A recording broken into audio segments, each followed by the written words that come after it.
त्वदीयं वस्तु गोविंद तुभ्यमेव समर्पये।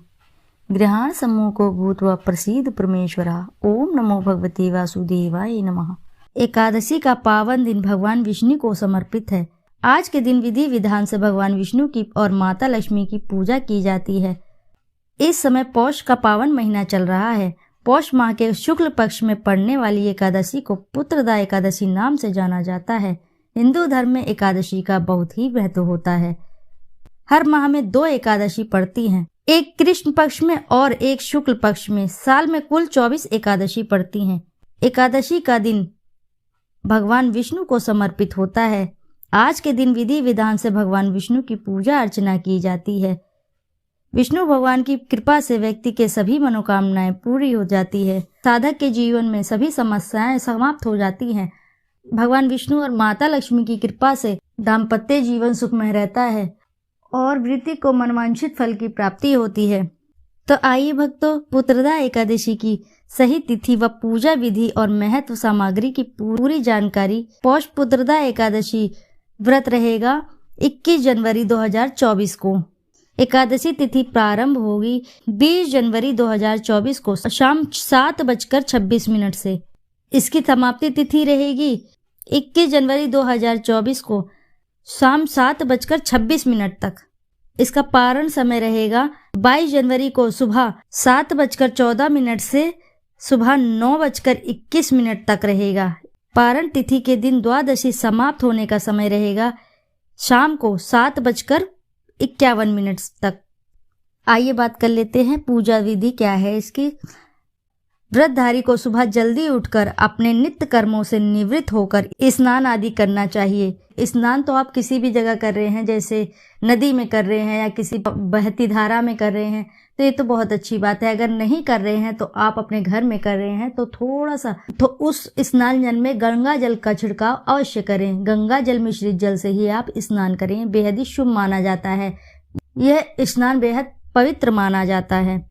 फिर उसके बाद आप स्वच्छ वस्त्र धारण करें, घर के मंदिर में दीप प्रज्वलित करें, भगवान विष्णु का गंगा जल से अभिषेक करें, भगवान विष्णु को पुष्प और तुलसी दल अर्पित करें। अगर संभव हो तो आज के दिन व्रत भी रखें। यदि संभव नहीं है तो कोई बात नहीं, आप अपनी सच्ची श्रद्धा से आज इस दिन पूजा ही कर लें। इससे भी भगवान बेहद प्रसन्न होते हैं। भगवान विष्णु की आरती करें, भगवान विष्णु को भोग लगाएं। इस बात का विशेष ध्यान रखें कि भगवान को सिर्फ सात्विक चीज़ों का ही भोग लगाया जाए। भगवान के भोग में तुलसी को जरूर शामिल करें, क्योंकि तुलसी को शामिल करने से भगवान शीघ्र ही प्रसन्न होते हैं। तुलसी दल भगवान को अति प्रिय है, इसलिए तुलसी को हरि प्रिय भी कहा जाता है। और आप भगवान को भोग लगा रहे हैं तो आप पीली चीज़ों का भोग लगाएं। पीले फल हो रहे हैं या पीली मिठाई रहे, क्योंकि भगवान विष्णु को पीला रंग बेहद ही प्रिय है, इसलिए आप विशेष तौर पर पीली ही चीज़ों का भगवान को भोग लगाएं। ऐसा माना जाता है कि शास्त्रों में वर्णित है कि बिना तुलसी के भगवान विष्णु भोग ग्रहण नहीं करते हैं। इस पावन दिन भगवान विष्णु के साथ ही माता लक्ष्मी की भी पूजा करें। ऐसा करने से माता लक्ष्मी और भगवान विष्णु की दोनों की कृपा साथ ही मिलती है। वृत्ति के जीवन से समस्त परेशानियों का अंत धीरे धीरे शीघ्र ही खत्म होने लगता है। भगवान विष्णु की कृपा से और माता लक्ष्मी की कृपा से साधक के जीवन में सभी समस्याएं धीरे धीरे समाप्त होने लगती हैं। आज के दिन भगवान का अधिक से अधिक ध्यान करें, अधिक से अधिक मन लगाएं भगवान में, अधिक से अधिक भगवान की पूजा अर्चना करें। हो सके तो संध्या समय जागरण भी करें, परंतु इतना ठंडा मौसम होने के अनुसार अगर आप जागरण नहीं कर पा रहे हैं तो कोई बात नहीं, आप अपने ही घर में बैठ के भगवान श्री हरि का ध्यान करें, भगवान श्री हरि के भजन गाएं, भगवान श्री हरि के गीत करें। आप अपने घर में भी ये कर सकते हैं और इससे भी भगवान की कृपा आपको प्राप्त होगी और भगवान अत्य ही प्रसन्न होते हैं। श्री हरि बेहद ही प्रसन्न होते हैं। ऐसा जो साधक करता है आज के दिन तो बेहद ही प्रसन्न होते हैं विष्णु जी। इस पावन दिन व्रत रखने से सभी तरह के पापों से मुक्ति मिल जाती है। इस व्रत को करने से व्यक्ति के सभी मनोकामनाएं पूरी हो जाती है। यह व्रत संतान के लिए भी रखा जाता है। कई माता बहनों के संतान नहीं है, अगर इस व्रत को रखती हैं तो उनके जीवन में संतान सुख की अवश्य ही प्राप्ति होती है। इस व्रत को करने से निसंतान दंपतियों को संतान की प्राप्ति भी हो जाती है। धार्मिक मान्यताओं के अनुसार एकादशी का व्रत रखने से मृत्यु के बाद मोक्ष की प्राप्ति होती है। इनकी व्रत पूजा सामग्री में श्री विष्णु जी का चित्र अथवा ना हो सके तो मूर्ति भी आप रख सकते हैं। मूर्ति रखें और उनके समक्ष पुष्प, नारियल, सुपारी, फल, लौंग, धूप, दीप, घी, पंचामृत, अक्षत, तुलसी दल, चंदन, मिष्ठान आदि इन सब चीज़ों का आपको पूजा सामग्री में मिश्रित करना है। और दोस्तों, मिष्ठान में आपको ध्यान रहे कि पीले ही मिष्ठान आप इस्तेमाल करें, तो इससे बेहद ही प्रसन्न होते हैं भगवान विष्णु जी, और माता लक्ष्मी शीघ्र प्रसन्न हो जाते हैं, क्योंकि भगवान श्री हरि को पीला मिष्ठान, पीला भोग बेहद ही प्रिय है। पुत्रदा एकादशी व्रत का इसका क्या फल मिलता है, इसे करने से मनुष्य को किस फल की प्राप्ति होती है। यह व्रत निसंतान और नवविवाहित महिलाएं संतान प्राप्ति के लिए पौष पुत्रदा एकादशी का व्रत करती हैं। शास्त्रों में कहा गया है कि पौष माह के शुक्ल पक्ष की एकादशी व्रत करने से व्रती को सुयोग्य संतान की प्राप्ति होती है। तो आइए श्रवण करते हैं पुत्रदा एकादशी व्रत का। प्राचीन समय में भद्रावती नगरी में सुकेतु नाम का एक राजा राज्य करता था। उसके कोई संतान नहीं थी। उसकी पत्नी का नाम शैव्या था। उस पुत्रहीन राजा के मन में इस बात की बड़ी चिंता थी कि उसके बाद उसके पूर्वजों का कौन पिंडदान देगा।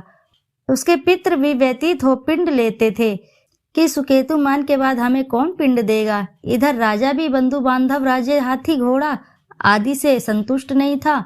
उसका एकमात्र कारण पुत्रहीन होना था। बिना पुत्र के पितरों और देवताओं से उऋण नहीं हो सकते। इस तरह राजा रात दिन इसी चिंता में घुला रहता था। इस चिंता के कारण एक दिन वह इतना दुखी हो गया कि उसके मन में अपने शरीर को त्याग देने की इच्छा उत्पन्न हुई, किंतु वह सोचने लगा कि आत्महत्या करना तो महापाप है। अतः उसने इस विचार को मन से निकाल दिया। एक दिन इन्हीं विचारों में डूबा वह घोड़े पे सवार होकर वन को चल दिया। घोड़े पर सवार राजा वन पक्षियों और वृक्षों को देखने लगा।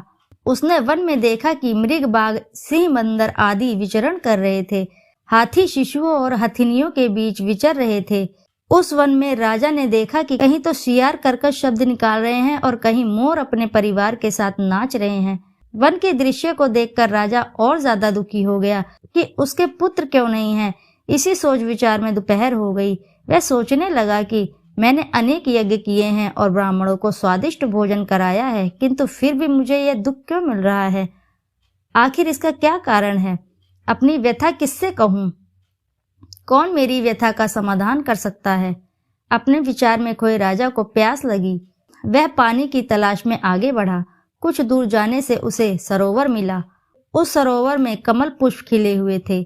सारस, हंस, घड़ियाल आदि जल क्रीड़ा में मग्न थे। सरोवर के चारों तरफ ऋषियों के आश्रम बने हुए थे। अचानक राजा के दाहिने अंग फड़कने लगे। इसे शुभ शगुन समझकर राजा के मन में प्रसन्नता आई। घोड़े से नीचे उतरा और सरोवर के किनारे बैठे हुए ऋषियों को प्रणाम करके उनके सामने बैठ गया। ऋषिवर बोले, हे राजन, हम तुमसे अति प्रसन्न हैं।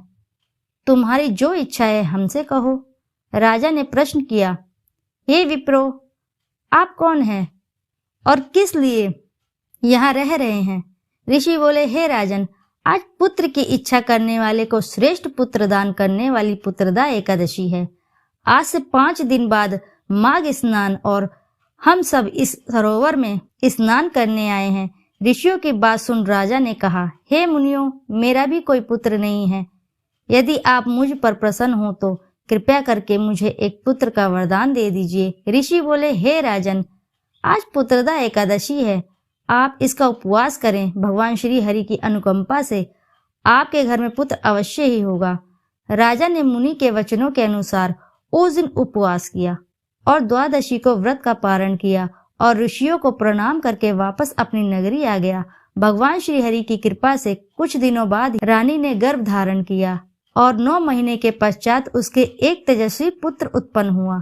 यह राजकुमार बड़ा होने पर अत्यंत वीर, धनवान, यशस्वी और प्रजापालक बना।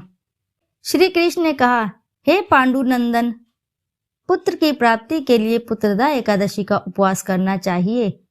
पुत्र प्राप्ति के लिए इससे बढ़कर दूसरा कोई व्रत नहीं है। जो कोई व्यक्ति पुत्रदा एकादशी के महात्म्य को पढ़ता व श्रवण करता है तथा विधान अनुसार इसका उपवास करता है, उसे सर्वगुण संपन्न पुत्र रत्न की प्राप्ति होती है। श्री हरि की अनुकंपा से वह मोक्ष को प्राप्त करता है। तो दोस्तों आशा है कि जानकारी से लाभ अवश्य ही मिलेगा। जानकारी आपको अच्छी लगी है तो वीडियो को ज़रूर लाइक करें, साथ ही चैनल को सब्सक्राइब करें और आप अपनी सच्ची श्रद्धा से एक बार कमेंट में जरूर लिख दें। जय श्री हरि, जय महालक्ष्मी। दोस्तों फिर मिलते हैं ऐसी ही किसी नई जानकारी के साथ। जब तक के लिए नमस्कार।